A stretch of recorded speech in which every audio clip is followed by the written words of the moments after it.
Intraday trading করে loss হচ্ছে, তাহলে এই সিক্রেট প্রসেসটা ফলো করো। দেখো প্রফিট হওয়ার চান্স অনেক গুণ বেড়ে যাবে। প্রথমে এনএসি ইন্ডিয়া খুলবো, এরপর মার্কেট ডেটা থেকে ইন্ডাইসেস সিলেক্ট করব এবং এখান থেকে হিট ম্যাপ সিলেক্ট করব। এই হিট ম্যাপ খোলার পর সেক্টরিয়াল ইন্ডাইসেস সিলেক্ট করব। প্রতিটা সেক্টর কত পার্সেন্ট আপ হয়েছে, কত পার্সেন্ট ডাউন হয়েছে, সব কিছু কিন্তু তোমরা এখানে দেখতে হবে। যেটা বেশি রেট সেটা দেখো বেশি ডাউন হয়েছে, যেটা কম রেট তুলনামূলক সেটা কম ডাউন হয়েছে। এটা 30 এপ্রিলের ডেটা দেখাচ্ছে।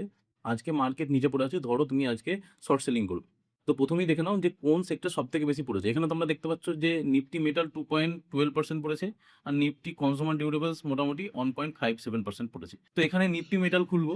এবার নিফটি মেটালের মধ্যে যেসব স্টকগুলো আছে সেই স্টকগুলো দেখতে পাচ্ছ তোমরা যে কত পার্সেন্ট রিটার্ন পেয়েছে। তো আমরা দেখবো যেটা সব থেকে বেশি ডাউন হয়েছে। তো এখানে তোমরা দেখতে পাচ্ছ এটা ন্যাশনাল অ্যালুমিনিয়াম 8.76% পড়েছে, আর এটা এপিএল অ্যাকালো যেটা 3.03% পড়েছে। তো প্রথমে ন্যাশনাল অ্যালুমিনিয়ামের চার্টটা খুলে দেখে নিই। এটা ন্যাশনাল অ্যালুমিনিয়ামের চার্ট খোলা আছে, 15 মিটার ক্যান্ডেল। তো মার্কেট আজকে ওপেনিং ছিল 431 টাকা এবং ক্লোজিং হয়েছে 394 টাকার মতো।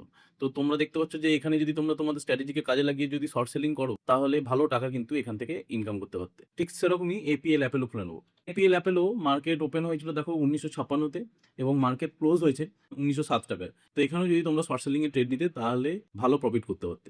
নেক্সট যখন কোনো স্টকে ইন্টারডে ট্রেডিং করবে, তখন এই প্রসেসটা ফলো করে দেখো, প্রফিটেবল হওয়ার চান্স কিন্তু অনেক বেড়ে যায়। আর যদি ভিডিওটা তোমাদের ভালো লেগে থাকে তাহলে একটা লাইক করে দিও আর চ্যানেলকে ফলো করে দিও। Thank you.